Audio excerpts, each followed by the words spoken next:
ఒంటిమిట్ట కోదండ Ramaswamy బ్రహ్మోత్సవాలకు TTD అధికారులు అన్ని ఏర్పాట్లు చేస్తున్నారు. బ్రహ్మోత్సవాల్లో భాగంగా ఈ నెల 22న జరిగే కోదండ రామస్వామి కళ్యాణానికి లక్షల సంఖ్యలో భక్తులు రాబోతున్నారు. వచ్చే భక్తులకు ఎలాంటి ఇబ్బందులు కలగకుండా టీటీడీ మరియు జిల్లా అధికారులు ఏర్పాట్లు చేస్తున్నారు. పండు వెన్నెలలో పౌర్ణమి నాడు 6 బయట జరిగే స్వామివారి కళ్యాణం విశేషాలకు సంబంధించి మరిన్ని వివరాలు మా ప్రతినిధి సుదర్శన్ రెడ్డి అందిస్తారు. ఒంటిమిట్టలో వెలిసిన కోదండ రామస్వామి కళ్యాణానికి వేలైంది. ఈ నెల 22వ తేదీన స్వామివారి కళ్యాణం జరగబోతుంది. అంటే ప్రతి ఏటా శ్రీరామనవమిని పురస్కరించుకొని ఒంటిమిట్టలో వెలిసినటువంటి కోదండ రామస్వామి బ్రహ్మోత్సవాలను టీటీడీ తిరుమల తిరుపతి దేవస్థానం 9 రోజుల పాటు అంగరంగ వైభవంగా నిర్వహిస్తుంది. అందులో భాగంగానే ప్రముఖ ఘట్టం స్వామివారి కళ్యాణం. అయితే ఒంటిమిట్టలో వెలిసినటువంటి రాముల వారికి ఓ ప్రత్యేకత ఉంది. దేశవ్యాప్తంగా కూడా శ్రీరామనవమి నాడున సీతారాముల కళ్యాణం జరిగితే ఒక్క ఒంటిమిట్టలో మాత్రం శ్రీరామనవమి తర్వాత వచ్చే పౌర్ణమి రోజు నాడున పండు వెన్నెలలో ఒంటిమిట్ట కోదండరాముడి కళ్యాణం జరుగుతుంది. ప్రస్తుతం మనం వెనుకవైపు చూస్తున్నటువంటి ఇదే కళ్యాణ వేదికలో స్వామివారి కళ్యాణం కోసం టీటీడీ అధికారులు అన్ని ఏర్పాట్లు చేస్తూ ఉన్నారు. ఈ నెల 16వ తేదీన అంకురార్పణతో స్వామివారి బ్రహ్మోత్సవాలు ప్రారంభమవుతాయి. 22వ తేదీన అందులో భాగంగా కళ్యాణాన్ని నిర్వహిస్తారు.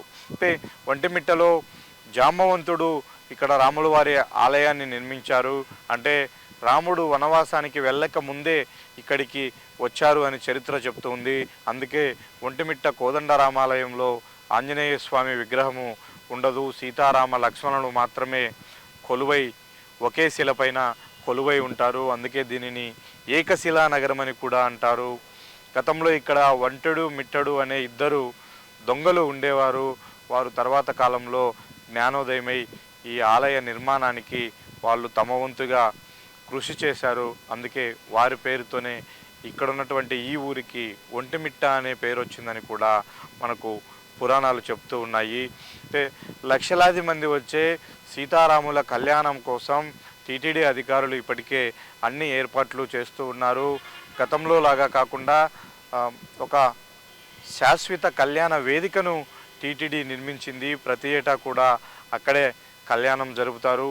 ఎలాంటి వర్షం వచ్చినా కూడా ఇబ్బంది లేకుండా ఉండడం కోసం దీనిని ఒక పక్క ప్రణాళికతో ఈ కళ్యాణ వేదికను నిర్మించారు.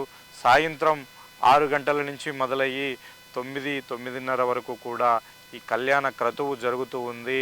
చంద్రుడు నిండు పౌర్ణమి నాడు చూస్తూ ఉండగా 6 బయట కోదండరామస్వామి సీతా సమేత కళ్యాణం ఇదే వేదిక పైన జరగబోతూ ఉంది. ప్రతి ఏటా కూడా 4-5 లక్షల మంది భక్తులు ఇక్కడికి స్వామివారి కళ్యాణం చూడడానికి వస్తారు. రాష్ట్ర ముఖ్యమంత్రులు పట్టు వస్త్రాలు సమర్పించడం ఆనవాయితీగా వస్తుంది. అయితే ఈసారి ఎన్నికల కోడ్ సందర్భంగా ప్రజాప్రతినిధులందరూ ఎక్కువగా పాల్గొనే అవకాశం లేదు. కేవలం టీటీడీ అధికారులతోనే ఈ కళ్యాణ క్రతువు కొనసాగించే అవకాశాలు కనిపిస్తూ ఉన్నాయి.